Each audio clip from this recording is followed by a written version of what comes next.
just start by saying nursing school will kick your ass if you let it. Point blank, period. I find that everything happens when you're in school.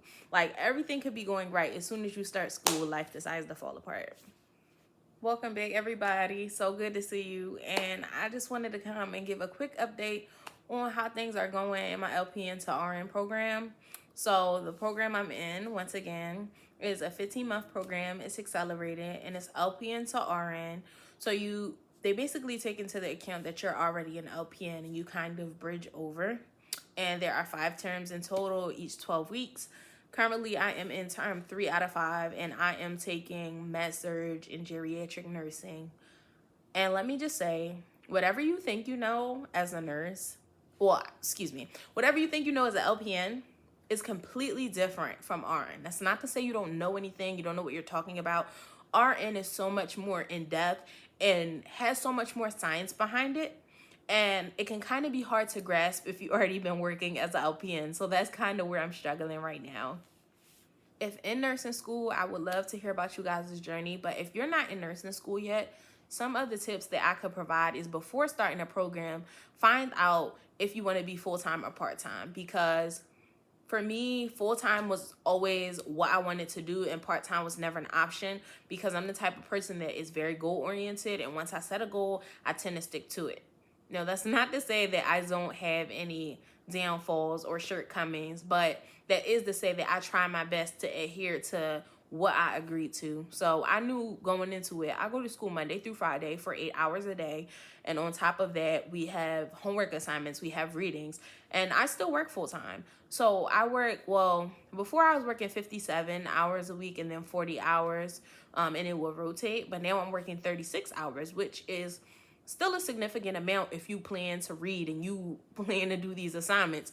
So a lot of it is sacrifice, knowing that you're not going to have time for anything else. I don't have time for social media and to interact with friends on a daily basis. I don't have time to go out. I don't have time to see my family. And that's not to say I don't value that or know it to be as important. But I feel like when choosing nursing, you have to know that there is a high level of sacrifice that you will have to be able to do.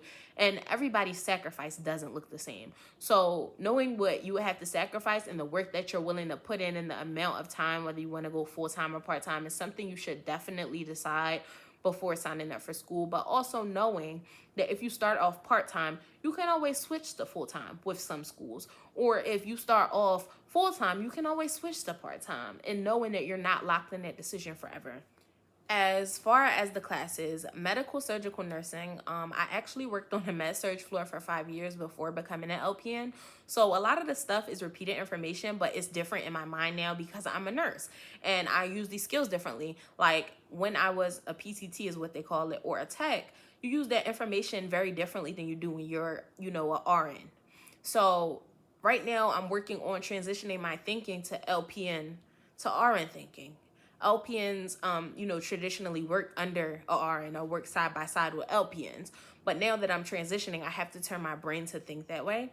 And some of the things that I try to do to help myself is when I'm in class and when I'm learning, that's class. I do not bring any outside experience into the classroom, as that can alter what I remember and that can alter how I take my tests and the things that I do. And that's not something that I really like to do because it can kind of mess you up. So I try to keep the two separate. A common question that comes up for me is, well, with regular life, with work, and all of the things you do, how do you stay organized? And the best thing I could say is planners.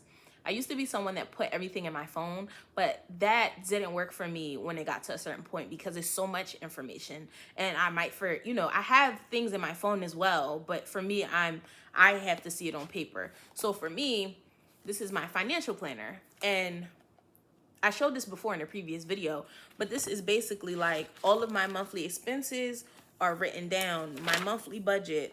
Every time I spend something, I write it down so that I can stay together financially and, pay my bills ahead of time. Now for school, I have separately a school planner, and that is where I write everything that is due. And I'm a color coordinated person, so I color coordinate.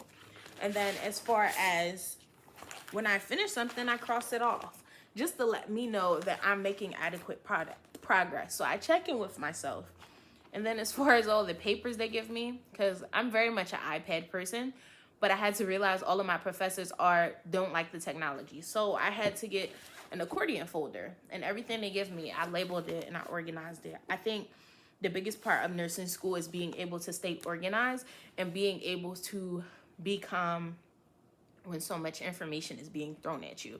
And I really think that's what nursing is about, because nursing is one of those careers that they joke and say that the nurse is everybody. The nurse has everybody's job. That's because your job is the overall wellness of a patient. It's not focused on a particular area. Oh, I just give meds, or I just assess. Like, you do it all, which is a good thing in my eyes because you're knowledgeable. And that's a good thing to me, because the more educated you are, the more people you can help, the further that you can go with your education if you choose to do that.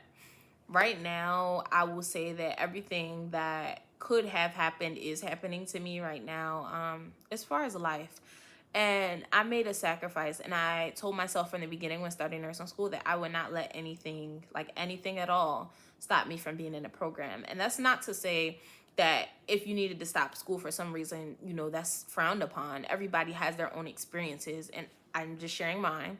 But for me, there is nothing that's going to stop me from going to class every day. Nothing at all. Unfortunately, I was in an accident last week, and I hurt myself. But I continue to go to school, and I'm not the type of person that wants people to feel sorry for me. I know that I have big dreams, big aspirations, big goals, and I'm going to reach them. But just to let anybody that doesn't know, with nursing, the world could stop. The world could fall apart. Nurses, there's always going to be someone sick. I mean, don't get me wrong, call outs and stuff like that. But in my mind, as a nurse, the world doesn't stop because I don't feel good. That's not to say I won't take care of myself, but knowing how serious of a commitment nursing school is, and to make sure I adhere to specific schedules so that I can get to the end. And one of my biggest things for school is my bags. I am a bulk bag type of person. And at first it was just for the fad and because it was a thing that nurses had bulk bags and Stanleys, but I actually love my bags. This is the bag that I'm going to be using for clinical, and I used it for everything else aside from school as well. And this one is kind of heavy. I'm going to try to lift it. But this is the bag I use for every day and all my nursing books and things like that on an everyday class basis. And even though they look heavy to lift, it's not heavy when it feels like it's on, my shoulder, and it's comfortable to wear. But hopefully some of those tips were helpful for you, and I hope that everybody that is watching this video has an amazing journey with nursing school. I would love to hear about it. I'm going to go study, because this is one of the few times that I interact and I make these videos, and it's because I hope that from hearing my story, I am able to help somebody, guide somebody in a direction this way or that way, because that's kind of how I felt when I was first starting nursing school and I'm going back for my RN. I wanted to see any video that I could to kind of get insights. If you want any more videos pertaining to particular things about nursing school or me becoming an LPN, just let me know and I'll make the video. But until next time, it was so nice to talk to you guys again. Thanks for watching.